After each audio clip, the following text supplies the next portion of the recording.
नमस्कार शेतकरी मित्रांनो, डाळिंब शेती म्हणजे रिस्क आलीच असं आपल्याला वाटतं, पण योग्य नियोजन आणि कष्टाची जोड असेल तर डाळिंब सुवर्णकाळ आणू शकतं.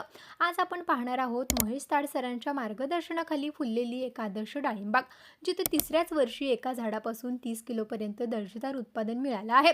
मित्रांनो, डाळिंब शेतीत रेस्ट पिरियड खूप महत्त्वाचा असतो. या काळात झाडांना शेणखत, भेसळ आणि योग्य डोस देऊन झाडाची ताकद वाढवली जाते. रेस्ट पिरियडमध्ये शेणखत आणि प्रक्रिया केलेल्या भेसळ डोसमुळे झाडाची काडी मजबूत होते. इथे कोंबडी खत थेट न वापरता त्यातील उष्णता कमी करण्यासाठी जैविक स्लरी आणि ईएम तंत्रज्ञानाचा वापर केला आहे, ज्यामुळे जमिनीचा सेंद्रिय कर्ब वाढतो आणि झाडाची रोगप्रतिकारक शक्ती दुप्पट होते.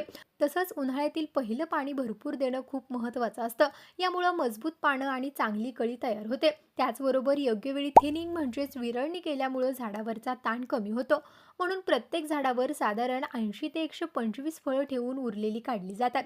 त्यामुळे फळांची साईज आणि गुणवत्ता दोन्हीही वाढतात आणि आपल्याला मिळतात 600 ते 700 ग्रॅमची मोठी आणि चमकदार फळं. डाळिंब बागेत सततचा पाऊस आणि बदलतं हवामान यामुळे तेल किंवा डांबऱ्या रोगाचा धोका वाढतो. पण इथे मातोश्री परिवाराच्या हवामान अंदाजानुसार वेळेवर डस्टिंग आणि बोर्डो मिश्रणाचा वापर केला आहे. तसंच या बागेत सेंद्रिय खत, कंपोस्टिंग आणि जैविक स्लरीचा वापर करून मातीची सुपीकता वाढवली जाते. या सगळ्या नियोजनामुळे आज ही डाळिंब बाग उत्तम उत्पादन आणि चांगला नफा देत आहे. 90 रुपये किलोचा दर आणि 10 लाखांची कमाई हे चित्र तेव्हाच दिसतं जेव्हा शेतकरी आपल्या चुका सुधारून मेहनतीवर विश्वास ठेवतो. मित्रांनो, मेहनत, सातत्य आणि योग्य मार्गदर्शन असेल तर शेती नक्कीच नफ्याची ठरू शकते. शेतकरी मित्रांनो, तुम्हाला हा व्हिडिओ आवडल्यास कमेंट करून नक्की सांगा आणि असेच नवनवीन व्हिडिओ पाहण्यासाठी आत्ताच कृषी मंत्राला फॉलो करा.